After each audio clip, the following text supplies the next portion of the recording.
Ele disse com aquela voz pausada, como quem explica algo óbvio para uma criança que ainda não entendeu as regras do mundo. Estava sentado na cabeceira da mesa, cortando a carne com precisão, sem nem me olhar. Esta casa foi construída com o suor da minha família, Camila. Minha nora anterior sabia disso e sempre soube o seu lugar. Você ainda está aprendendo. Levantei os olhos e olhei para o meu marido, sentado ao meu lado. Ele estava mastigando devagar, olhando para o prato. Não disse nada. Então olhei para o meu sogro e sorri. Um sorriso pequeno, quase imperceptível. Ele interpretou aquilo como submissão. Estava muito enganado. Mas deixa eu te contar como cheguei até aquela mesa. Como cheguei até aquele momento em que um homem que nunca trabalhou um dia na minha vida achou que tinha o direito de me explicar qual era o meu lugar. Meu nome é Camila, tenho 40 anos e quando me casei com Ricardo, há 6 anos, eu já tinha construído a minha vida inteira sozinha. Cresci em Ribeirão Preto, filha de professora e de mecânico. Aprendi desde cedo que ninguém vai colocar nada na sua mão se você não correr atrás. Me formei em arquitetura, trabalhei em escritório por 8 anos. Depois abri o meu próprio ateliê de projetos residenciais, pequeno no começo, depois foi crescendo. Quando conheci Ricardo, eu tinha 34 anos, um escritório com 3 funcionários, uma carteira de clientes fixa e um apartamento quitado em Higienópolis que eu tinha comprado aos 31. Ricardo era engenheiro civil, filho único, educado, atencioso. A família dele morava em Moema, numa casa grande que o pai, o seu Antônio, nunca cansava de mencionar em toda a conversa. Esta casa tem 42 anos. Eu construí cada tijolo com as minhas próprias mãos. Era uma frase que eu ouvi na primeira visita, na segunda, na quinta. Com o tempo, percebi que não era um comentário, era um aviso. No início, a sua Glorinha, minha sogra, me recebia bem. Elogios calculados, perguntas sobre o meu trabalho que terminavam sempre com um "que interessante", dito de um jeito que significava exatamente o contrário. Mas era cordial, era suportável. O problema era o seu Antônio. Meu sogro era daquele tipo de homem que acredita que a opinião dele é a verdade do universo. Aposentado há 12 anos de uma empresa pública, ele tinha construído toda a sua identidade ao redor daquela casa, daquela família e da narrativa de que tudo o que existia ali era resultado exclusivo do esforço dele. A nora anterior, a Fernanda, tinha ficado casada com Ricardo por 4 anos antes de se separarem. Não tive filhos, não tive grandes conflitos, simplesmente não deu certo. Mas o seu Antônio vivia citando a Fernanda como exemplo. Fernanda nunca questionava nada. Fernanda sabia respeitar. Fernanda virou um fantasma que habitava aquela casa, mesmo depois de ter saído dela. 6 meses depois do casamento, Ricardo propôs que a gente se mudasse para a casa dos pais dele. A ideia era temporária, ele disse. Estávamos planejando construir uma casa própria num terreno que a família tinha em Alphaville, e enquanto o projeto ficasse pronto, faria sentido economizar o aluguel. Eu tinha o meu apartamento em Higienópolis, mas estava alugado, gerando uma renda que ia direto para a minha conta reserva. Fiz as contas, conversei comigo mesma durante 3 dias e concordei. Temporário, me disse. 6 meses, no máximo 1 ano. Passou 1 ano, depois 2, depois 3. O projeto de Alphaville foi engavetado porque o seu Antônio achou que o terreno devia ser dividido de outro jeito, que a planta que eu tinha desenhado não estava correta, que ele conhecia um engenheiro de confiança que podia refazer tudo. Eu era arquiteta há 15 anos, mas na avaliação do meu sogro, isso não significava muito.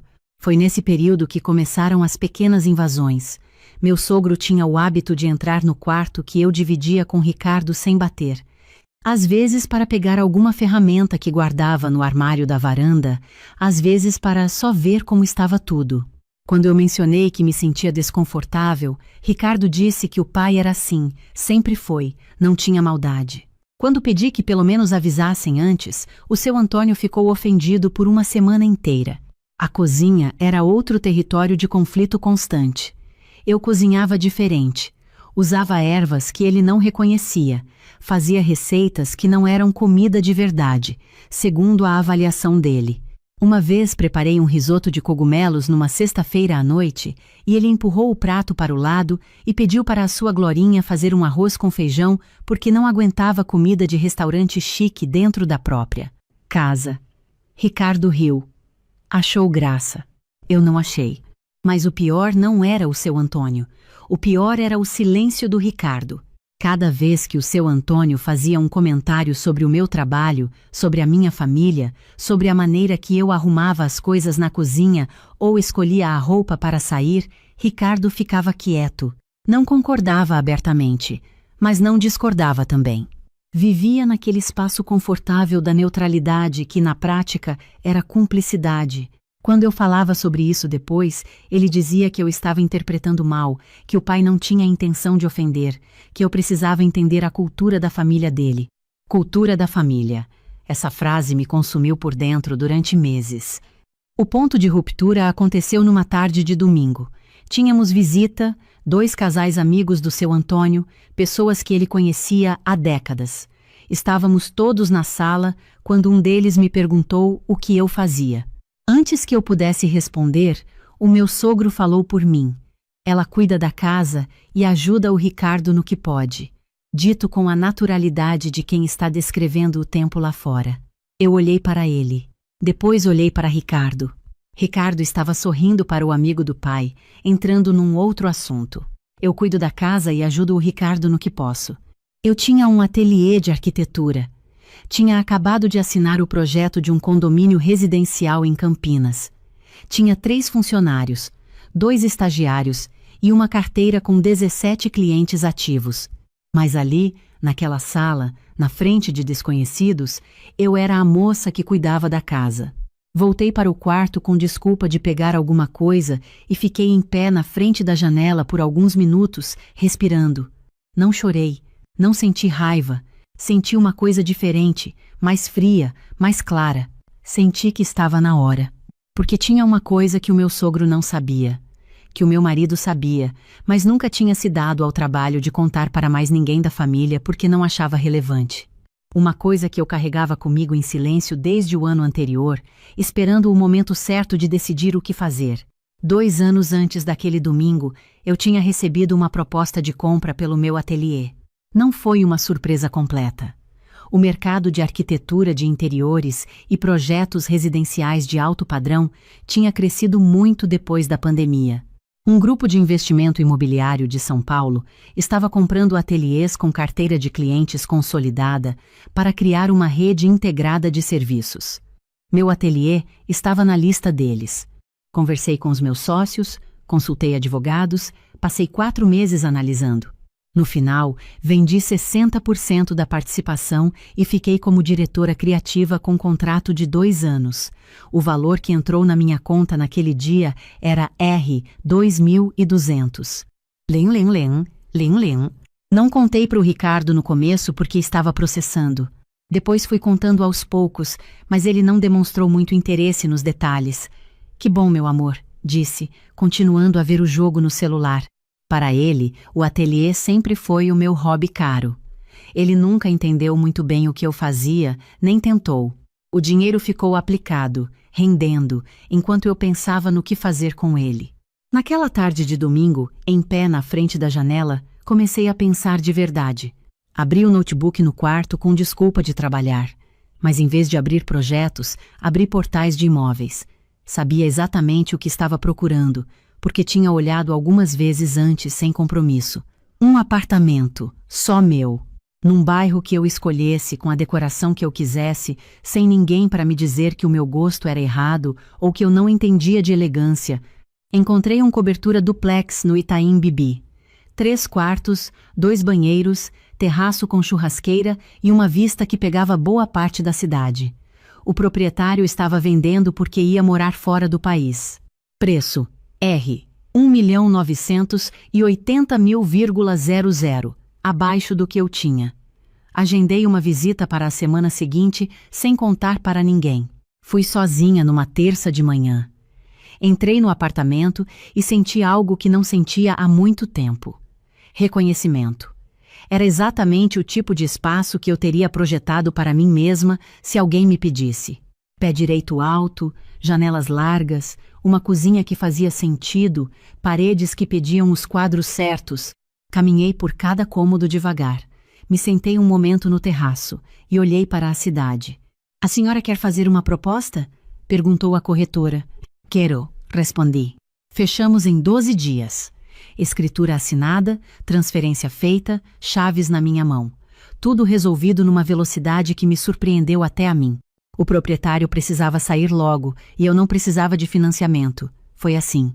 Durante aqueles 12 dias, continuei fazendo tudo normalmente. Acordava, preparava o café, almoçava com a família, ouvia os comentários do meu sogro, via o Ricardo na neutralidade confortável dele. Não disse nada. Não demonstrei nada. Comecei a organizar mentalmente tudo o que era meu dentro daquela casa. Os anos iam me mostrando claramente o que tinha chegado comigo e o que era da família. Na semana antes de me mudar, fotografei tudo.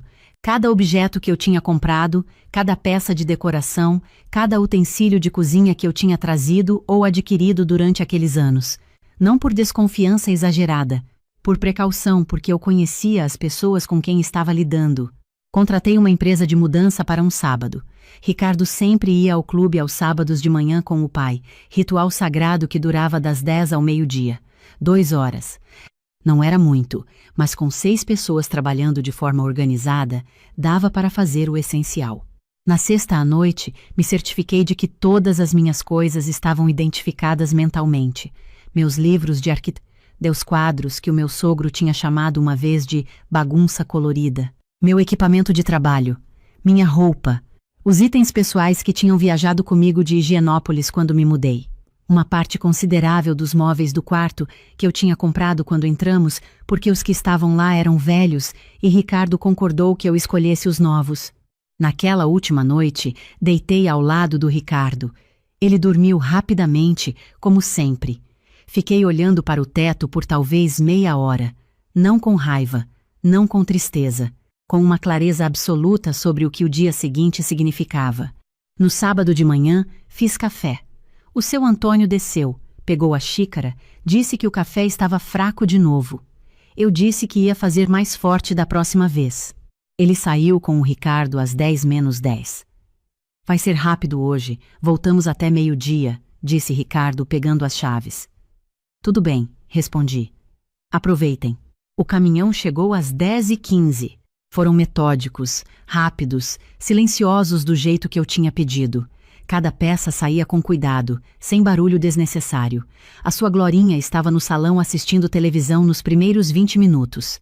Depois foi visitar a irmã, como fazia toda semana. Eu tinha me lembrado disso. Em 2 horas, tudo que era meu tinha saído. Carreguei as últimas bolsas no meu carro. Fiz uma última volta pelo quarto. Ficou com a cama do Ricardo, o guarda-roupa dele, a televisão que era da família. Ficou com a poltrona antiga que a sua Glorinha tinha colocado lá anos atrás. Ficou com as coisas dele. O que era meu tinha ido comigo. Escrevi uma carta e deixei em cima da cômoda. Ricardo, os anos que passamos juntos me ensinaram muitas coisas. A mais importante foi esta. Quando uma pessoa não consegue te defender no lugar onde você deveria ser mais segura, não é falta de coragem, é escolha. Você escolheu o conforto do silêncio todas as vezes que eu precisei de uma palavra. Eu escolho outra coisa agora. Escolho um lugar onde eu não precise provar que mereço estar. Levei apenas o que é meu. Você vai notar que é mais do que imaginava. Meus advogados entrarão em contato sobre o divórcio. Não quero nada que pertença à sua família. Só quero a minha paz de volta. Cuida-te, Camila. Fechei a porta devagar. Desci as escadas com a minha última bolsa no ombro. Entrei no carro, coloquei o endereço do Itaim no GPS e fui. O telefone começou a tocar às 12h40. Eu estava desempacotando livros no apartamento novo quando vi o nome do Ricardo na tela. Deixei tocar. Depois veio uma mensagem. Camila, o que é isso? Cadê as suas coisas? Me liga agora. Depois outra. Sério, me liga. Depois várias outras numa sequência que eu parei de ler depois da quinta. Desliguei as notificações e continuei organizando a estante. Às 3 da tarde, foi o meu sogro que ligou. Não sei por que atendi. Talvez por querer ouvir aquela voz uma última vez, sabendo que seria a última, de um lugar diferente de todos os lugares de onde eu tinha ouvido antes. Como você se atreve? Ele disse, sem nem dizer oi. A voz estava diferente. Não era a voz pausada de quem explica as regras do mundo. Era uma voz que eu não tinha ouvido antes, tensa, um pouco trêmula. Como você se atreve a fazer isso com o meu filho? Com a minha família? Você entrou nessa casa, nós te recebemos, te demos teto. Com o devido respeito, interrompi. Eu paguei pelo teto, eu paguei metade das contas durante 6 anos. E ainda assim o senhor me apresentou para os seus amigos como a moça que cuida da casa e ajuda o Ricardo no que pode. Silêncio do outro lado. Eu tenho um ateliê de arquitetura. Eu tenho clientes, projetos, funcionários. Eu construí a minha carreira sozinha muito antes de conhecer o Ricardo. O senhor sabia disso e escolheu não ver. Isso é uma escolha. E eu também tenho as minhas. Mais silêncio. Depois ele disse: o Ricardo não vai assinar divórcio. Ele te ama. Ele me ama da maneira que sabe, respondi. Mas a maneira que ele sabe não é suficiente para mim. Boa tarde, seu Antônio. Desliguei. Bloqueei o número dele. Bloqueei o número da sua Glorinha. Bloqueei os números da família que eu sabia que ia ligar nos dias seguintes. 2 dias depois, meus advogados enviaram a notificação formal. O processo de divórcio foi iniciado. Ricardo tentou me encontrar no ateliê na semana seguinte.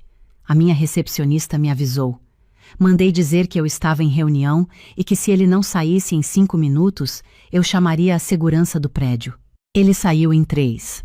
Uma mensagem chegou 3 semanas depois, por meio de uma amiga em comum que passou o meu novo número sem me perguntar. Camila, eu errei. Eu sei que errei. Não precisava ser assim. Me dá uma chance. Estava sentada no meu terraço, com uma taça de vinho, olhando para as luzes da cidade. Li a mensagem. Fiquei alguns segundos pensando no Ricardo que eu tinha conhecido, no homem atencioso dos primeiros meses, no sorriso dele. Depois pensei nos anos de silêncio, em todas as vezes que eu esperava e nada vinha. Escrevi: não tem conserto o que sempre esteve quebrado. Cuide-se. E bloqueei esse número também. O divórcio foi concluído 7 meses depois de eu sair daquela casa. Rápido, limpo, sem audiências. Não quis nada que fosse deles. Não precisava. Tudo que era meu já estava comigo há muito tempo. Só precisava de um endereço diferente. Hoje, quase 2 anos depois daquele sábado de manhã, moro no meu duplex no Itaim do jeito que sempre quis. Reformei o terraço, coloquei as plantas que o seu Antônio chamaria de bagunça, pendurei os quadros que o meu sogro nunca entendeu. Cada detalhe desse apartamento é uma decisão minha. Cada cor, cada textura, cada luminária escolhida por mim, no meu tempo, sem ninguém me dizendo que o meu gosto era inadequado. Retomei a direção criativa do ateliê com mais energia do que tinha há anos. Tem algo que acontece com a criatividade quando você para de gastar energia gerenciando o desconforto constante de não ser bem-vinda onde deveria ser. Ela volta, fica mais forte. Assinei contratos maiores, firme novos projetos, contratei mais uma pessoa para a equipe. Reinvesti parte do dinheiro que sobrou em 2 startups lideradas por mulheres que estavam na fase inicial que a minha passou anos atrás. É uma forma de circular o que aprendi. Encontrei o Ricardo uma vez, por acaso, num domingo no mercado do Pinheiros. Ele estava com uma mulher, os dois escolhendo frutas. Nossos olhares se cruzaram. Ele ficou parado por um segundo, como quem não sabe o que fazer com as mãos. Eu acenei levemente com a cabeça, a forma educada de dizer: está tudo bem, siga em frente, e continuei andando. Não senti nada pesado. Senti o que se sente quando você olha para uma fase que já passou e reconhece que ela te formou sem precisar te definir para sempre. Tem gente que me pergunta se não foi radical demais, se não tinha outro jeito, se eu não devia ter conversado mais, tentado mais, dado mais uma chance para o casamento. Eu sempre respondo a mesma coisa. Eu tentei, conversei, tentei de novo. Por 6 anos tentei de jeitos diferentes. O que eu não havia tentado era parar de tentar convencer quem não queria se convencer e simplesmente ir embora. Isso eu não tinha tentado. E foi a única coisa que funcionou, não para o casamento, para mim, porque existe uma coisa que eu aprendi naqueles anos que é mais valiosa do que qualquer apartamento, qualquer dinheiro, qualquer conquista profissional. Aprendi que a nossa dignidade não sobrevive em ambientes que a ignoram sistematicamente.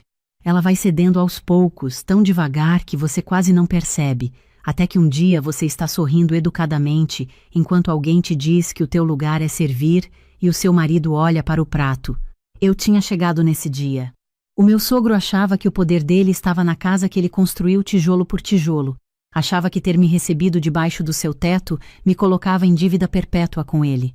O que ele não entendeu, nunca vai entender, é que nenhuma casa tem valor maior que a consciência de quem a habita. E quando a consciência fica grande demais para caber num lugar, ela vai embora e encontra um lugar novo. Hoje à noite vou trabalhar um pouco no projeto novo.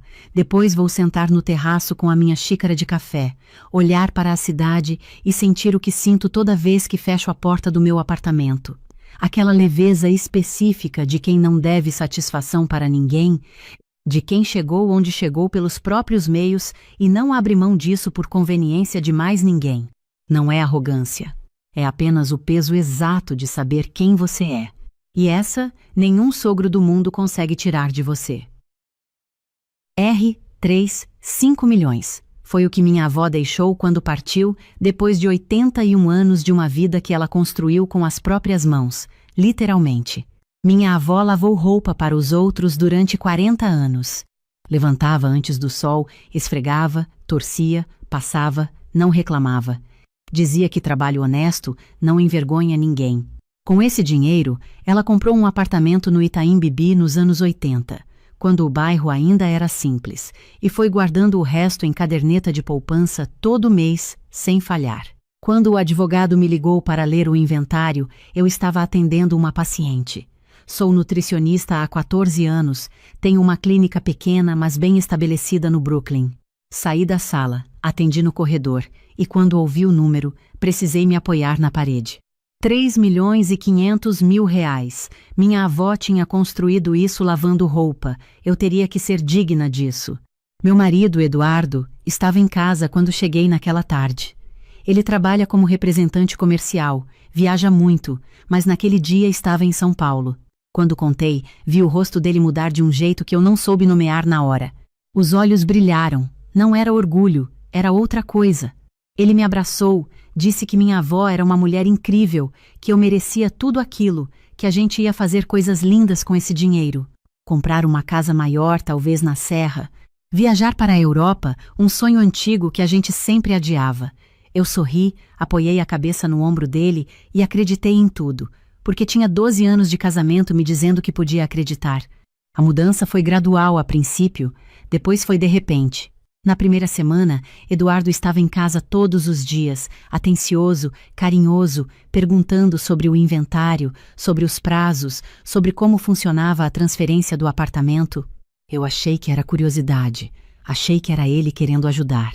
Na segunda semana, começaram as ligações que ele atendia no quarto, com a porta fechada. As mensagens que ele virava o celular para baixo antes de responder. As saídas à noite, sem muita explicação. Trabalho, ele dizia. Reunião de última hora. Você sabe como é, amor. Eu sabia. Só que o que eu sabia não era o que ele pensava. 3 semanas depois que soube da herança, Eduardo chegou em casa numa quinta-feira à noite com uma pasta preta. Aquela pasta me pareceu errada desde o primeiro segundo. Não era uma pasta de trabalho. Era grande demais, formal demais para um dia comum. Ele colocou na mesa da sala, sentou no sofá de frente para mim e respirou fundo, como alguém que ensaiou o que vai dizer. Fernanda, precisamos conversar. Meu nome na boca dele soou diferente. Não era o jeito que ele me chamava quando estava feliz, ou com raiva, ou com pressa. Era neutro, clínico. Como se eu fosse uma desconhecida. Sobre o quê? Perguntei, mesmo já sabendo. Ele abriu a pasta. Documentos perfeitamente organizados, marcadores coloridos nas páginas importantes. Ele tinha se dedicado àquilo. Acho que chegou a hora da gente ser honesto um com o outro. Esse casamento não está funcionando há muito tempo. Você sabe disso tanto quanto eu. 12 anos, eu disse. 12 anos e você acha que chegou a hora agora? Ele desviou o olhar por um segundo, depois voltou. Essas coisas não têm hora certa, Fernanda. Às vezes a gente demora para ter coragem de admitir o que já sabe. Eu não estou feliz. E acho que você também não está. Eu estava feliz até ontem, pensei, mas não disse. Preparei tudo para facilitar, ele continuou, empurrando a pasta na minha direção. Um divórcio amigável, sem briga, sem advogado caro, sem arrastar por anos na justiça. Já consultei um especialista. Está tudo aqui, só falta sua assinatura. Peguei a pasta. Dentro, a petição de divórcio com partilha de bens detalhada. Tudo já preenchido. A casa, o carro dele, o carro meu, a conta conjunta. E no final, uma cláusula sobre a herança. Você já sabia do dinheiro quando preparou isso? Eu disse. Não era pergunta. Fernanda, eu só quero o que é justo. Ele se inclinou para a frente com aquele jeito de quem está prestes a fazer um favor. Passamos 12 anos juntos. Construímos coisas juntos. Eu abri mão de oportunidades por esse casamento. Recusei propostas de trabalho em outros estados por você, por nós. Acho que isso tem um valor. Tem, eu concordei. E esse valor é o que, exatamente? Olha, eu não quero a herança, disse ele, e eu quase ri. Sei que é seu, da sua avó. Não vou tocar nisso. Mas durante o nosso casamento, a gente construiu um patrimônio junto. A clínica cresceu enquanto éramos casados. Seu faturamento aumentou nesses 12 anos. Tecnicamente, metade desse crescimento é meu. Tecnicamente. E além disso, nos últimos anos você ganhou bem mais do que eu. Muito mais. Então eu teria direito a uma compensação. Não pensão. Eu não quero parecer mesquinho. Só uma quantia única para encerrar tudo de forma limpa. Ele pausou. 1.200.000 reais. Assim você fica com 2.300.000, mais a clínica, mais o apartamento da sua avó quando o inventário fechar. É mais do que suficiente para você recomeçar. 1.200.000. Da herança de uma mulher que lavou roupa durante 40 anos. Eu olhei para ele por um longo momento. Aquele homem que eu conheci aos 28 anos numa festa de aniversário, que me levou para jantar 3 vezes antes de pedir um beijo, que chorou no nosso casamento antes de mim. Tentei encontrar algum resto daquela pessoa. Não encontrei. E se eu não concordar? Perguntei. Ele suspirou como se eu estivesse sendo difícil sem motivo. Então a gente vai para a justiça, e aí vai ser mais complicado para todo mundo. Meu advogado já verificou. Como cônjuge, eu tenho direitos sobre o patrimônio construído durante o casamento. A clínica foi expandida enquanto éramos casados. Isso pode ser considerado bem comum, e dependendo de como o juiz interpretar, a herança recebida durante a vigência do casamento também pode entrar na partilha. Pode demorar anos, Fernanda, pode custar caro, para você e para mim. Ele apontou para os papéis. Ou você assina hoje. A gente encerra isso de forma civilizada e cada um segue em frente. Peguei a caneta que ele tinha deixado em cima da pasta. Comecei a ler cada página com calma. Eduardo ficou quieto, o que não era o jeito dele. Normalmente ele preencheria o silêncio com palavras. Mas ali ele ficou esperando, assistindo, como alguém que apostou em uma carta e está esperando o resultado.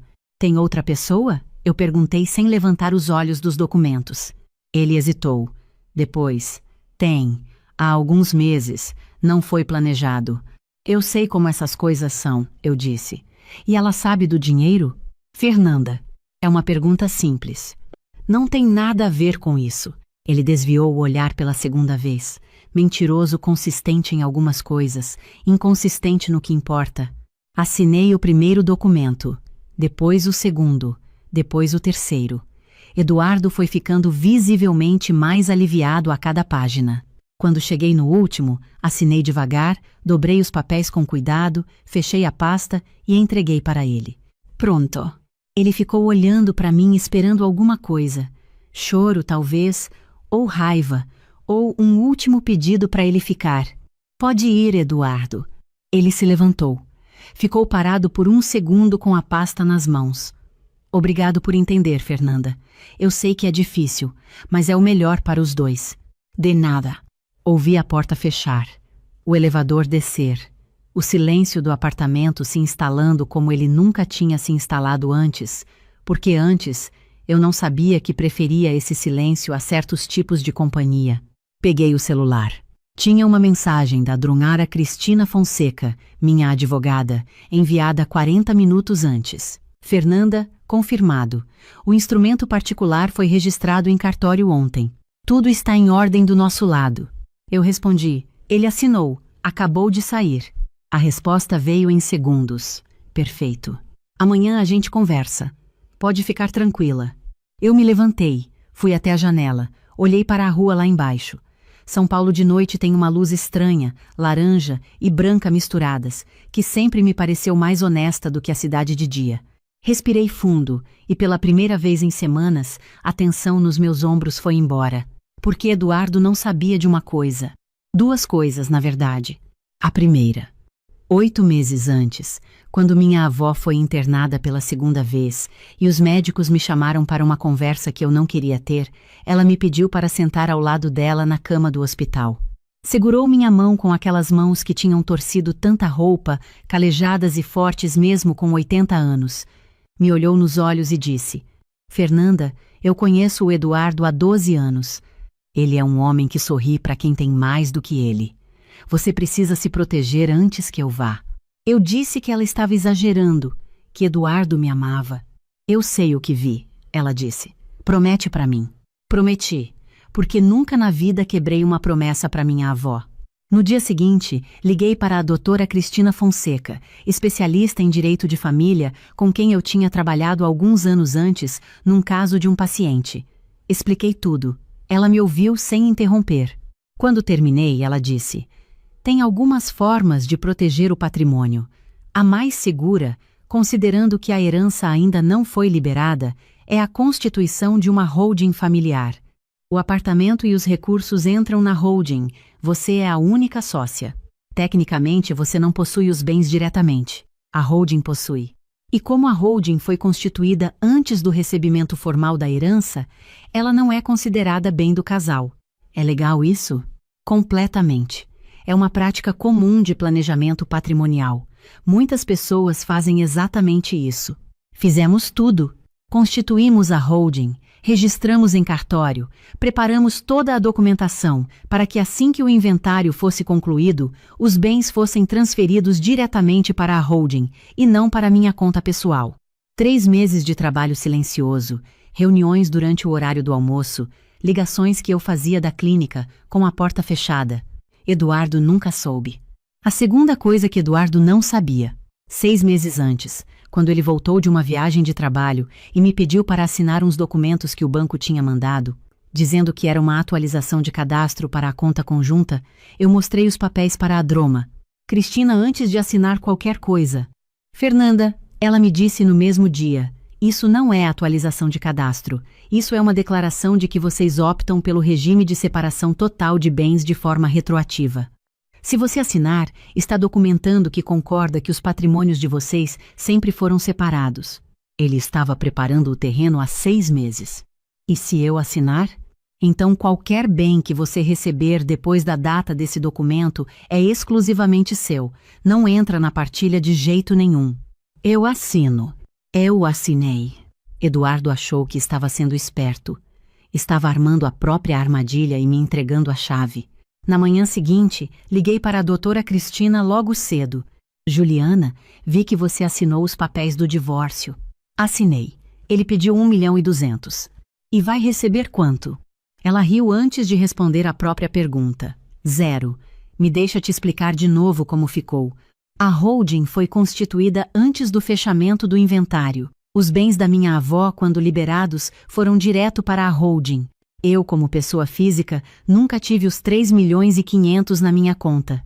Tecnicamente não havia herança a partilhar, porque a herança nunca foi minha como cônjuge. Foi da holding, uma entidade jurídica separada. Além disso, Eduardo havia assinado, 6 meses antes, uma declaração de separação total de bens retroativa. O que significava que mesmo que a herança tivesse caído na minha conta pessoal, ela seria exclusivamente minha, segundo o próprio documento que ele me fez assinar. E tinha mais. Na petição de divórcio que ele preparou tão cuidadosamente, havia uma cláusula que ele colocou para se proteger de futuras reivindicações. Dizia que nenhuma das partes poderia, após a assinatura, reivindicar bens, heranças ou recebimentos futuros da outra parte. Ele colocou isso para garantir que eu não fosse atrás do que ele tinha. O que ele fez, sem saber, foi assinar uma renúncia formal e irrevogável a qualquer direito sobre minha herança. Cada proteção que ele tentou construir para si mesmo virou uma parede bloqueando o caminho dele. E a clínica? Eu perguntei. A clínica está no seu nome desde sempre. Ele não é sócio, nunca foi. O argumento de que o crescimento durante o casamento é bem comum é fraco juridicamente, especialmente com a declaração de separação de bens que ele mesmo te fez assinar. O advogado dele não tem caso. Então o que ele leva? O carro dele, que está no nome dele, a parte que é dele na conta conjunta, deve dar uns 40 mil reais. E o suíte que ele fez com o alfaiate no ano passado, que ele foi buscar semana retrasada, eu sorri. Pela primeira vez em semanas, sorri de verdade. Nos dias seguintes, Eduardo mandou mensagens educadas perguntando como eu estava, se eu precisava de alguma coisa. Dizendo que o processo estava seguindo normalmente e que logo tudo estaria resolvido para os dois. Eu respondi com brevidade, sempre cordial. Educação não custa nada, e eu não queria dar a ele a satisfação de me ver abalada.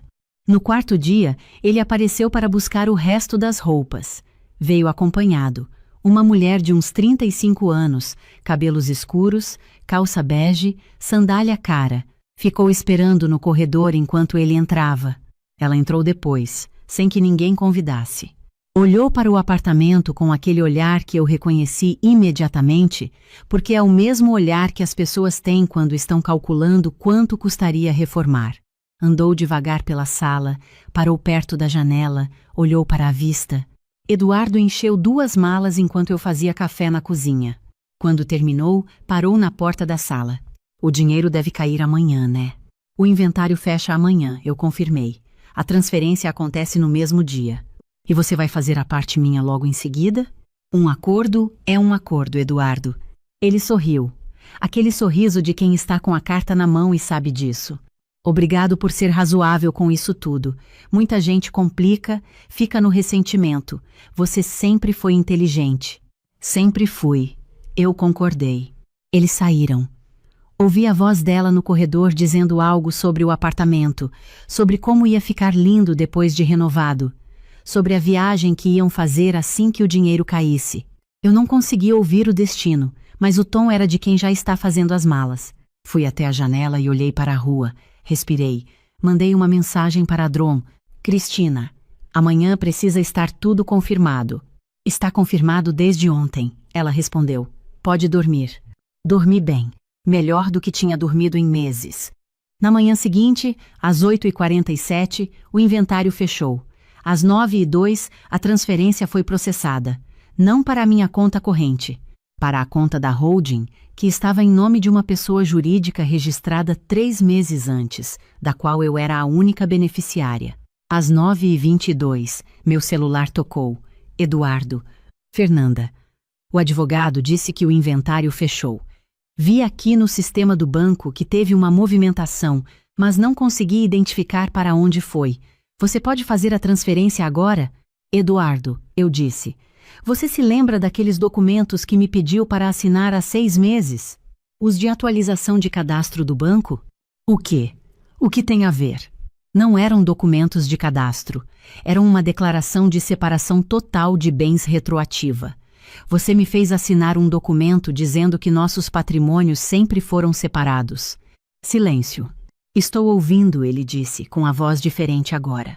Isso significa que qualquer bem que eu recebesse depois daquela data é exclusivamente meu. Não entra na partilha de jeito nenhum.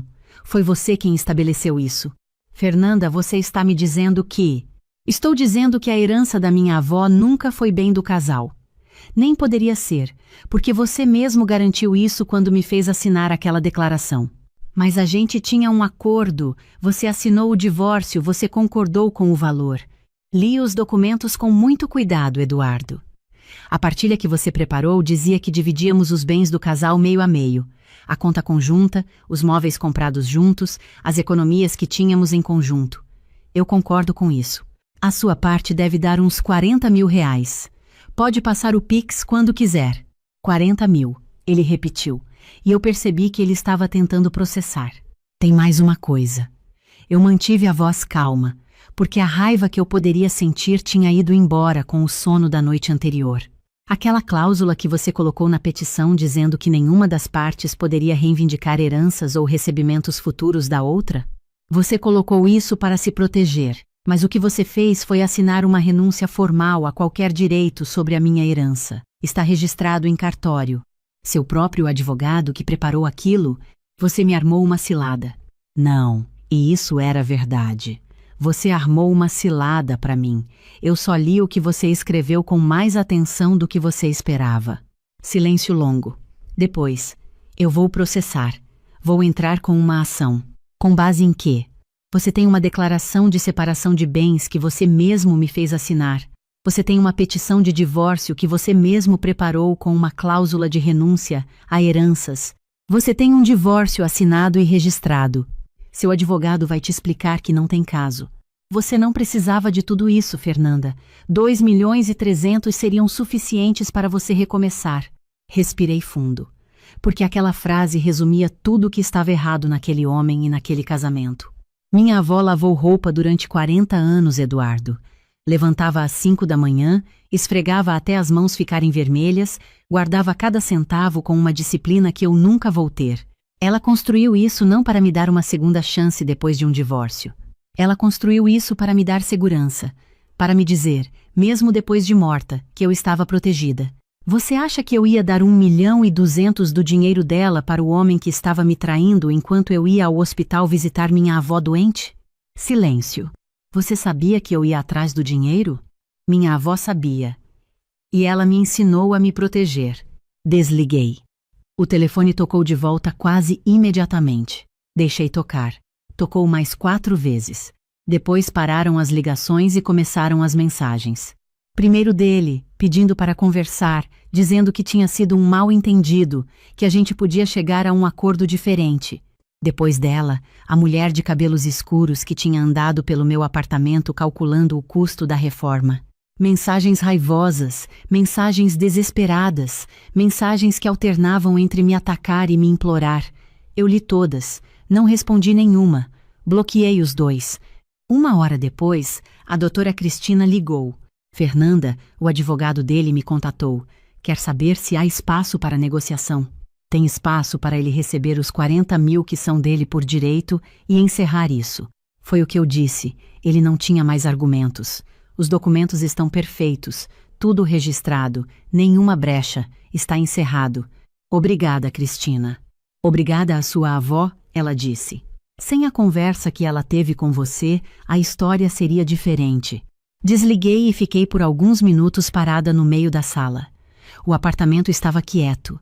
Sem as roupas dele no armário, sem o som da televisão que ele ligava assim que chegava, sem o cheiro do café que ele preparava forte demais toda manhã, e eu percebi que o apartamento não estava vazio, estava inteiro, pela primeira vez em muito tempo, porque o que o enchia antes não era presença, era ocupação, tem diferença. 2 semanas depois, recebi uma carta do escritório de advocacia de Eduardo. Eles desistiam de qualquer ação, sem caso, sem brecha, sem futuro numa disputa assim. Ele tinha assinado tudo, renunciado a tudo, construído a própria derrota com a dedicação de quem acha que está construindo a própria vitória. Uma amiga em comum me contou, sem que eu tivesse perguntado, que ele e ela tinham terminado. Aparentemente um homem que prometeu viagens e apartamentos reformados e chegou com 40 mil reais não era exatamente o que ela tinha em mente. Que surpresa! Ele tentou me ligar mais algumas vezes ao longo dos meses seguintes. Mandou uma mensagem dizendo que tinha errado, que tinha se deixado levar por algo que não valia o que havia perdido. Não respondi. Não porque estivesse com raiva, porque a raiva passou. Mas porque algumas portas, quando você as fecha com consciência, não precisam ser abertas de novo para provar que você tomou a decisão certa. 6 meses depois do divórcio ser concluído, eu estava sentada no escritório da instituição que minha avó apoiava há 30 anos. Uma escola de educação infantil em Heliópolis que atendia crianças de 0 a 6 anos e funcionava com doações. Minha avó doava todo mês R$ 200, desde antes de eu nascer.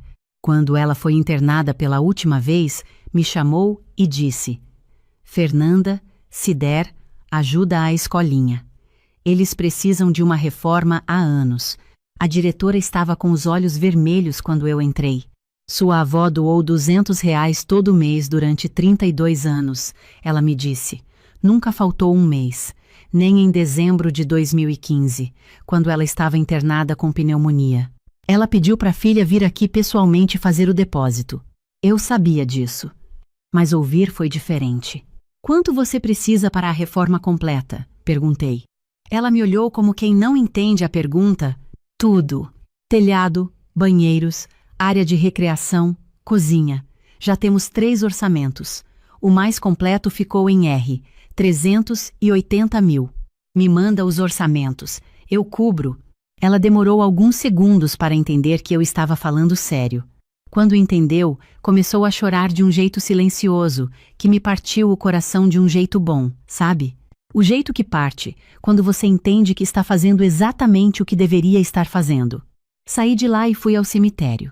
Levei crisântemos brancos, que eram os favoritos dela. Limpei a lápide, coloquei as flores, sentei no banco de pedra que fica a uns 3 metros do túmulo dela. Fiz o que você pediu, vó, eu disse em voz baixa. A escolinha vai ficar bonita. O vento passou entre as árvores e eu fiquei ali por um tempo, sem pressa, ouvindo São Paulo ao longe, aquela cidade que nunca para completamente, nem mesmo nos cemitérios. Hoje, quando olho para os últimos 12 meses, não sinto o que as pessoas geralmente esperam que eu sinta. Não sinto amargura pelo tempo que passei com um homem que me calculava. Não sinto raiva da mulher que achou que ia herdar uma vida que não era dela. Sinto principalmente gratidão.